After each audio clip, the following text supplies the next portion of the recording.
After the Battle of Hoth, the Rebel Alliance was once again defeated, and once again was on the run, with Vader following closely in hot pursuit. But this wouldn't last long. Welcome to the Wizards and Warriors channel, where we're so glad to have you with us as we come near the end of our series on the Galactic Civil War, set of course in the Star Wars universe. So as is our custom, please get comfortable, get yourself some drinks, invite your Ewok friends as we recount the tale of the Battle of Inyusu Tor. While we'll be covering the military and political action, there are details the chronicles miss. What were the rebels eating while fleeing from Vader? They probably didn't have time to cook anything good, and they certainly didn't have a decent supply of ingredients coming in. But that's a problem we don't have to worry about, thanks to our sponsor, HelloFresh. This service delivers fresh food to your home with no waste. You get just what you need to make chosen meals without having to find the stuff yourself. You choose what you'll eat from 35 plus recipes per week, and they give you all the ingredients and instructions to make the meals easily and have fun doing it. They offer vegetarian, pescatarian and fitness-focused menus too, so you can dine according to your wants and needs with all the admin taken care of for you. And it's all top-of-the-line flavorful picks with seasonal tastes mixed in and plenty of kid-friendly recipes too. You'll waste no more precious weeknight time sourcing and planning meals, waste no more food throwing away unused ingredients, and waste no more money on dining experiences this holiday season. Do it all in the app, then just let the good food come to your household, and know that HelloFresh are offsetting 100% of their carbon emissions, so that's taken care of too. And we have a discount for you. Use our code WIZARDSFRESH and the link in the description and pinned comment to get 20 free meals and free shipping on your first box. Following the action on Hoth and the chaotic retreat in its aftermath, most of the established rendezvous assignments made by the rebels were not being executed, as the command structure broke down when base command was destroyed during the battle. This left the last of the rebels to fend for themselves until they could reach safety and re-establish contact with the Alliance. The crew of the Millennium Falcon was not as lucky as most, as they were the most infamous of the rebels within the Empire, and a constant thorn to many Imperial plans, so they of course were hotly pursued. Despite having a damaged hyperdrive, they were able to escape from this force with the use of an asteroid field, and Han Solo's clever use of Imperial procedure. Having gotten the Imperials off his tail, Solo then headed to Bespin, home to Cloud City, which was governed by an old friend of his. As this was transpiring, the soldiers of the 61st Mobile Infantry, also known as the Twilight Company, were facing problems of their own. After leaving Hoth with their iconic commander dying in the fight, Twilight Company and their ship, Thunderstrike, regrouped with the flotilla and decided to aid one of its allied ships, the Trumpet's Call, as its life support systems had failed. But this turned out to be a ruse, as the crew was already dead, and in their place were Imperial spies, who flooded onto the Thunderstrike's bridge, killing all of their officers. Luckily, one of them, Lieutenant Saigon, was able to message the flotilla about what had happened, and they, with the exception of Apellana's promise, scattered. They were able to regain control of the vessel again and jumped to hyperspace just as the Imperial prelate Verge arrived aboard the Star Destroyer Herald.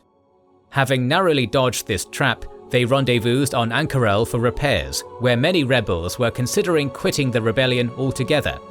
This shows the demoralized state in which the Alliance was, as even their veteran and most loyal company was considering abandoning the cause they had fought so hard for and for so long.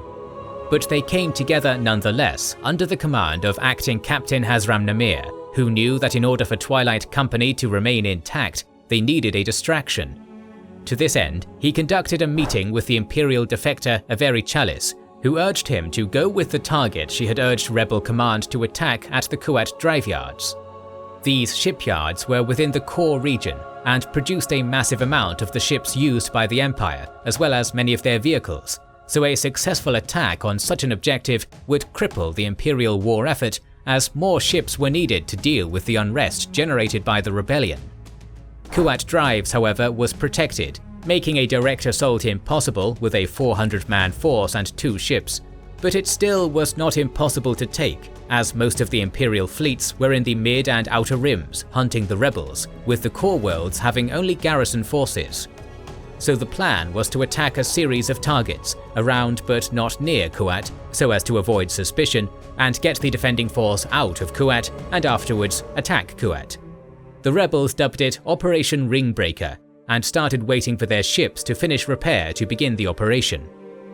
Meanwhile, Han Solo had managed to get to Bespin safely, meeting with his friend, the administrator of Cloud City, Lando Calrissian, who accommodated them.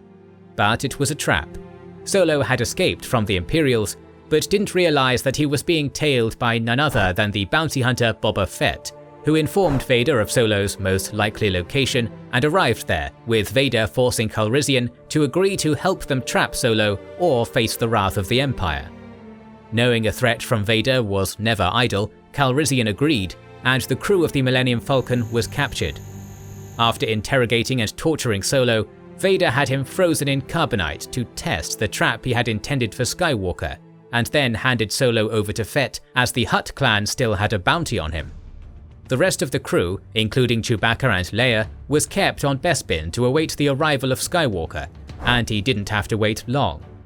After Skywalker had arrived and began battling the Sith, Calrissian had found his opportunity to switch sides. He freed the remaining prisoners and then joined them, after issuing a general evacuation order for Cloud City. They made their way to the Falcon, having barely missed rescuing Solo, and not knowing that Skywalker had arrived. After some fierce fighting with the Imperials, they were able to board the Falcon. Its hyperdrive was now reactivated, and they quickly left, picking up the wounded Skywalker who had been defeated by Vader. During the battle, Vader severed Luke's hand and told him that he was his son. As all of this was transpiring, the 61st had gone on the offensive, attacking targets along the Rimmer trade route, such as the warehouses on Madonna 3, the Obumumbo Moon, the Najan Rovi dockyards, Nakadia, Nator, Zagobah, and the Kulukwo Belt, succeeding in all of these missions with minimal losses and dodging all of the Imperial attempts to catch them. With these targets successfully destroyed, they would proceed to Sullust and Malastare, and after that, Chalice promised, Kuat would fall. But the Imperials wouldn't allow that to happen, and they were now commanded by a member of Emperor Palpatine's ruling council, Prelate Verge, who had been tracking Twilight Company since they recruited Chalice to their cause, knowing that she possessed substantial information. To this end, he convened with Captain Seitaran to determine their next move. They quickly realized that Twilight Company was here and that Chalice was certainly among them, as their successful attacks were all against crucial Imperial infrastructure of the region. Seitaran had guessed a handful of their next targets, including Sullust, Malastare, and Shindrel, and prepared each for an impending attack.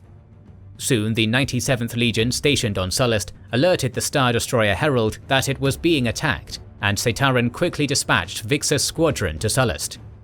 As this message was going out, Thunderstrike and Apellana's Promise had just exited hyperspace over Sullust, and the 61st was rapidly deployed on the planet, giving no time for the Imperials to concentrate and respond effectively. Their objective was the mining facility on Mountain Yusu Tor. Having deployed their troops, Thunderstrike and its escorts left Sullust a safe distance away, and let the ground troops commence their assault. The Imperials were quickly pushed back, retreating into the facility and locking it down. They called on reinforcements from the nearby capital city of Pinyamb, but these were scattered before they could regroup with the facility's garrison. Not being able to break through the facility doors, the rebels hijacked the mining equipment outside and burrowed their way into the mines below. With their defenses broken, the Imperials inside were either killed or fled to the forces assembling down the mountain slope, and the rebels spent the night rigging the facility in order to blow it up once they left come morning. With their mission successful, they recalled their ships to pick them up, but after beating off a few TIE fighters and entering the atmosphere, the spaceship squadron of the 61st realized this was exactly where the Imperials wanted them, as Satron's plan sprang into action. The Vixa squadron emerged from behind Sullust's moon and attacked the Thunderstrike with overwhelming fire, causing it to crash on the surface. With the rest of the ships retreating on Namir's orders, the 61st was stranded on Sullust and at the mercy of the soon-to-be-arriving Prelate Verge. They first went to the wreck site and rescued and scavenged what they could, all the while fighting the 97th Legion, which had regrouped and continually harassed them in conjunction with the Vixus squadron. Still, the rescue was nevertheless successful, and the rebels managed to retreat to the facility. Chalice proposed that they should look to the city of Pinyab and look for help, as there was a local resistance cell. Deciding that it was the best course of action, Namir, Chalice and Twitch's squad left for the city aboard a captured troop transport, leaving engineer Vifra with an order to fortify the facility. Once they got to the outskirts, they ditched the transport and disguised themselves.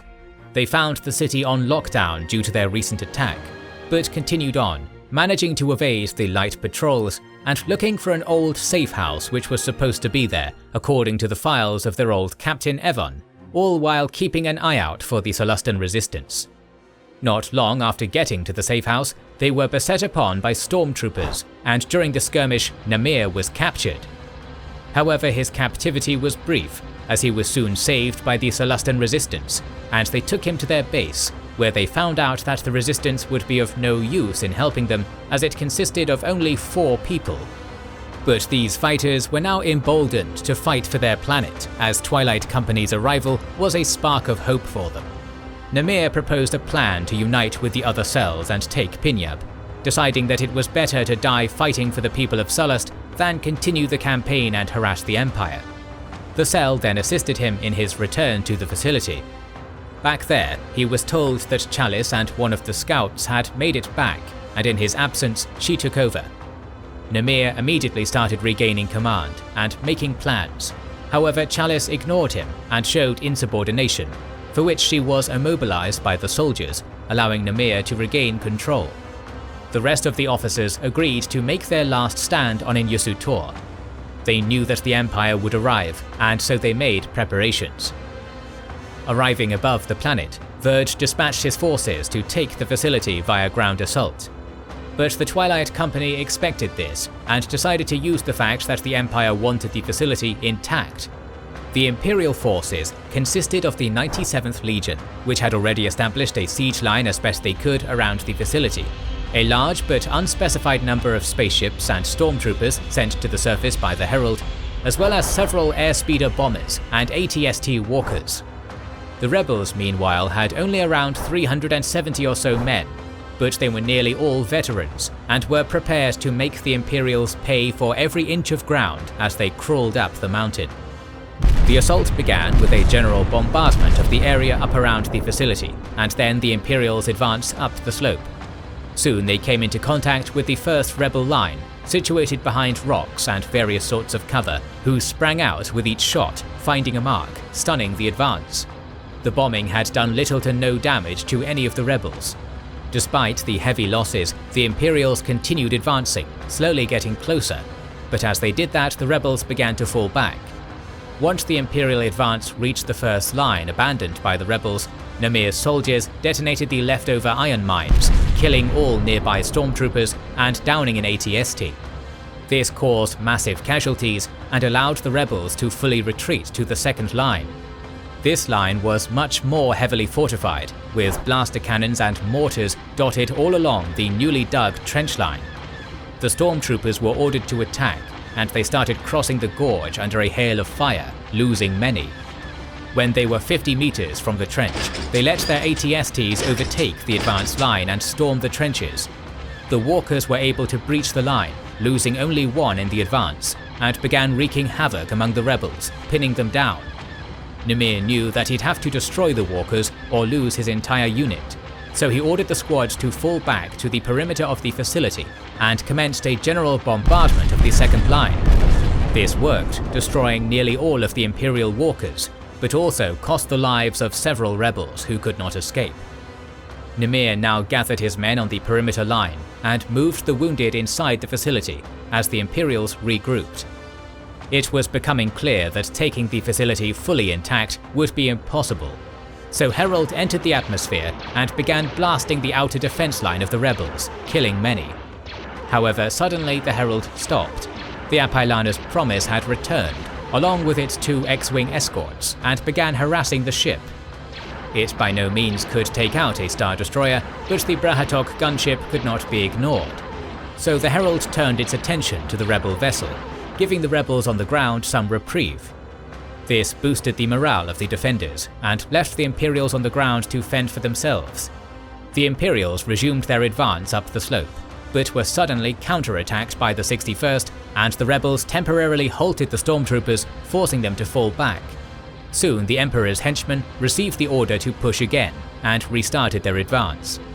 This counterattack, however, was a delaying tactic by Namir, and as soon as the enemy attacked, he ordered his soldiers to fall back. As soon as the rebels were back to the perimeter, he ordered Vifra to initiate her plan, and the lava channels that her team had spent days rechanneling burst onto the mountainside, sending the Imperials into disarray and dividing them in two. Those it failed to kill fled down the mountain, while others were forced to run towards the facility, where brutal close-quarters fighting broke out. The Imperial group left advancing on the facility was still substantial, and so all of the Twilight Company ran into the fray, knowing this to be the pivotal moment. Casualties were mounting rapidly for both sides, as the rebels tried pushing the enemy down the slope, while the Imperials, with nowhere to go, advanced with determination. Gradually, the rebels were forced back into the facility, and had to fight in the halls of the compound itself. Now, we have to go back for a moment. While the battle for the second line had been going on, Chalice had escaped custody and took a speeder to Pinyumb. Here, she stole a shuttle loaded with ion bombs and tricked the Herald into locking onto the ship and allowing her to dock. Thus, she brought the bombs on board. She was met by Prelate Verge and Setaran, and, ignoring pleasantries, used the detonator in her hand to set off the bomb, crippling the ship's systems and causing it to descend. Verge ordered the crew to continue the battle and began fighting Chalice to bring her to heel, but was stopped when he was shot in the back by Setaran, who knew that it was time to get rid of Verge's obsession and save the ship. This allowed Chalice to escape. Without its weapons working, the Herald was not going to win even against a small gunship, so Setaran gave his command to leave the system immediately. To the Imperial forces on the ground, this escape looked like a betrayal, and they started losing heart in their battle. Soon the rebels turned the tide and finished off the doomed Imperials, winning the battle. The Twilight Squadron had suffered heavily from their stand at Inyusu Tor, with roughly 120 being killed and 100 more being wounded. But the Imperials had it far worse, with all of the ground troops stranded on Sullust killed or captured. The Resistance was able to group up with other forces and take Pinyumb during the battle, causing a series of revolts to break out all over the planet, eventually culminating in the planet's liberation within a few weeks. Twilight Company acted as a temporary police force for Sullust until the Rebel Alliance re-established contact with them, taking over the protection of the planet and allowing the 61st to depart. While the overall goal of Operation Ringbreaker failed, the Siege of Inyusu Tor would be a rallying cry to the people of the galaxy, showing that the rebels were not spent, and morale among the previously demoralized troops was high again. The Rebel Alliance prepared Sullust for further operations, as the next one would come very soon. Indeed, our next video in this series will be on the Battle of Endor. But we're planning to cover battles throughout the sci-fi sagas, so make sure you have subscribed and pressed the bell button. Please consider liking and sharing, and we'll try to read and respond to every comment, as we want to see what you think about this video and which videos you hope to see in the future. This is the Wizards and Warriors channel, and we'll catch you on the next one.